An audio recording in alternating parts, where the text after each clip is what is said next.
Hello, everybody. This is the BG, and today we're going to talk about how to make Italian sausage. As an ex-Catholic, I'd like to start out with a bit of a confessional. I didn't really like Italian sausage all that much growing up as a kid. I didn't like having the fennel in the sausage. I didn't like having the chili flake in the sausage. Even though I liked those ingredients and other things, for whatever reason, Italian sausage as a kid, it didn't gel for me. So when I started making sausage, I was like, I'm going to tweak this recipe some. And I have no idea where this came from as far as this is the Polish person's perspective of an Italian sausage. I love oregano, so I'm like, I'm going to put a bunch of oregano in this sausage and then put some more garlic and onion in it too. I remember seeing an episode of Ciao Italia on PBS at some point. It was a similar recipe to this, so I feel vindicated that this is probably a somewhat traditional Italian recipe. I love it. I think you guys will love the recipe. So just trust the Polish guy. I'm making some Italian sausage.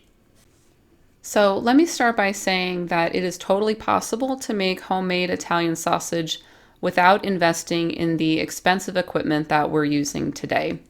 So BG will talk about that in a minute or so. If you are interested in learning more about our preferred meat grinder and sausage stuffer, check out the description of this video for buying links or check out our tour of sausage making tools. If you're going to grind your own meat, we recommend that you use a 1/8 inch size grind plate, which is a smaller grind size plate that we used in our Polish sausage video.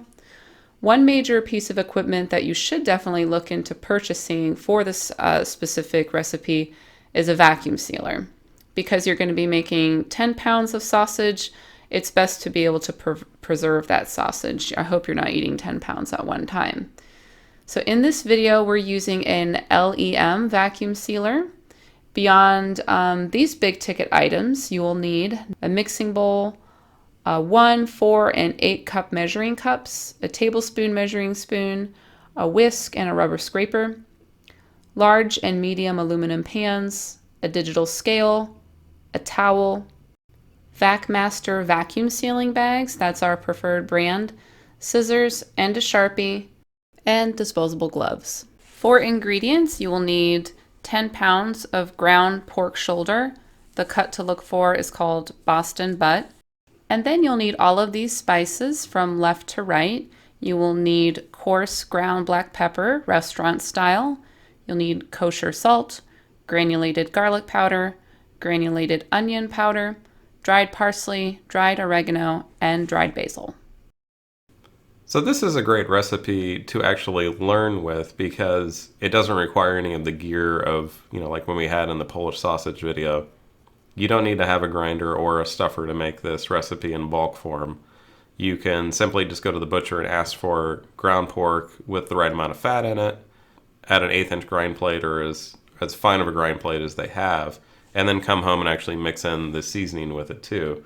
But like the Polish sausage, it is also a water-based recipe. And the only thing I'm doing here is adding, 2 cups of water, 4 tablespoons of salt, 4 tablespoons of ground pepper, 4 tablespoons of dried basil, 4 tablespoons of dried oregano, 4 tablespoons of dried parsley, and then 2 tablespoons of granulated garlic powder. I'm using onion powder, which is a lot finer, and on it I actually have that shake reminder on it. The onion powder really clumps up very easily, and within the last year, after I filmed this video, I've actually switched to just using granulated onion powder because it doesn't clump up and it's easier to measure out. It's really annoying to try to get the onion powder, the finer onion powder, to actually mix in on these kind of things because it wants to stay as a clump. Between the garlic and the onion, I actually use the granulated versions of them, and these recipes work out a lot better. What you're noticing at the top of the frame is that when when you look at the seasoning table of all the things that I have a ton of ingredients. But only the ones that I'm currently using do I put out in front of the bowl for mixing. And I will make sure that I'm moving from left to right or right to left, whatever system you want to use. But it's very easy for somebody to talk to you while you're doing this, and then you forget, oh, did I already add this? Did I already add that? And so going from, one side to the other, methodically doing this is a safe way to make sure that you're getting the right ingredients in and not doubling something up or forgetting something as you're mixing. But that's it. I'm mixing all those ingredients together into the water and then mixing it in with the meat. There's a lot of these recipes we're going to be talking about in the future where they're simply just a dried herb or spices mixture that you'll mix into a bulk, amount of ground pork or ground chicken or ground beef or things like that. And it's very easy to do at home. It's only when you want to change something about the grind size or do you want to case them is where the difficulty level will go up on it. But a lot of these are very simple to do at home. And so this one is an excellent starter sausage to make at home because a lot of people already have several of these ingredients. These recipes are very simple, and like what I noted in the Polish sausage recipe, when you're mixing up 10 pounds of meat and you're using 2 cups of water as a base, 4 tablespoons of salt is about the perfect ratio for doing these things. It turns out to be about a 1% salt by weight, which is the right amount for a person, for like what you would consider the right amount of saltiness for the sausage to be. After that, you can really add whatever you want. After you mix up all the ingredients, same thing as we did with the Polish sausage, you're going to make sure that the herbs and the salt and pepper are stirred into the water really well, and then you'll pour that over the meat and you get it mixed in really well.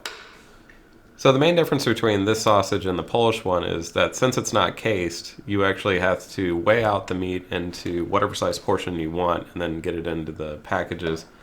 For me, most of the time I want to have a 1 pound package, and so I'm going to be weighing out 1 pound balls. I started out with 10 pounds of meat. I've added 2 cups of water, which is equal to a pound, and then I have the dry seasoning. So effectively, I have 11 pounds plus a little bit of extra. So in this case, there are going to be 11 1-pound balls that come out of this portioning. So now onto the actual vacuum sealing portion of this. I found out through trial and error that if you measure out a 10-inch strip of an 8-inch wide roll, it fits a 1-pound ball or 4 links of a sausage just about perfectly. So going back to if you want to look at the vacuum sealing video, we first need to seal one end of the package to actually form the bag.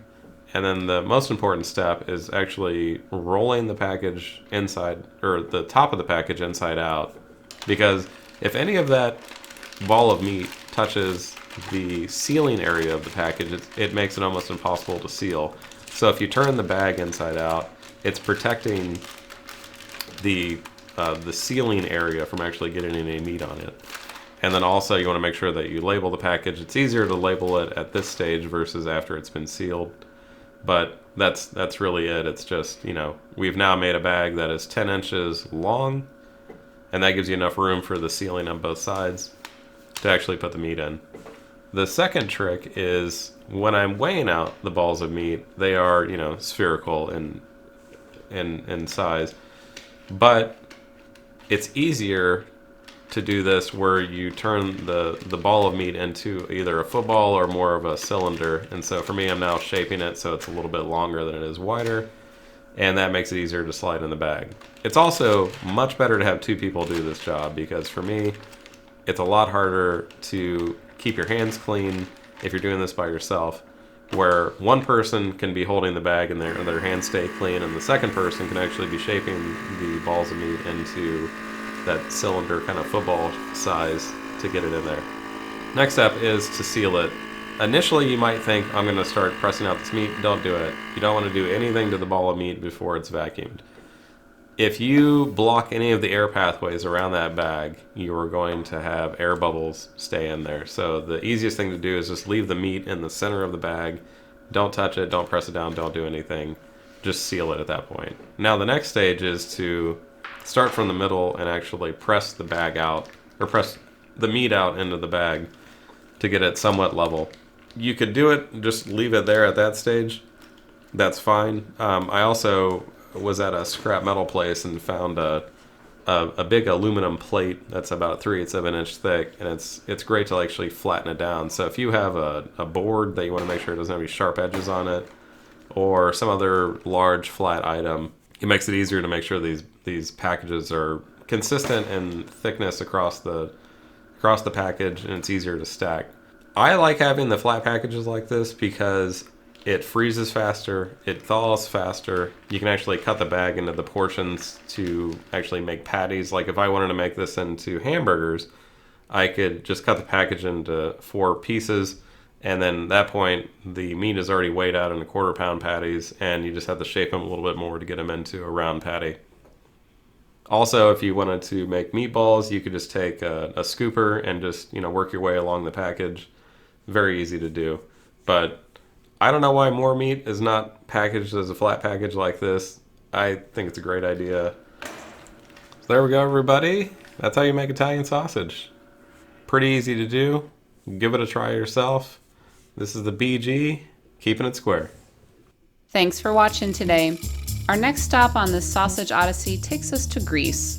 We'll share with you our recipe and tips for creating delicious smoked lucanico sausage. In the meantime, help us reach our goal of 1,000 YouTube subscribers so we can broadcast live from our kitchen through YouTube Live. See you next time on Our Final Freezer. I love a sausage.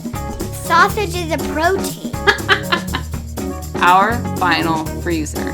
On final sausage. I love a sausage. Awesome. I love Italian sausage. Meatballs are one of my favorite proteins. Perfect.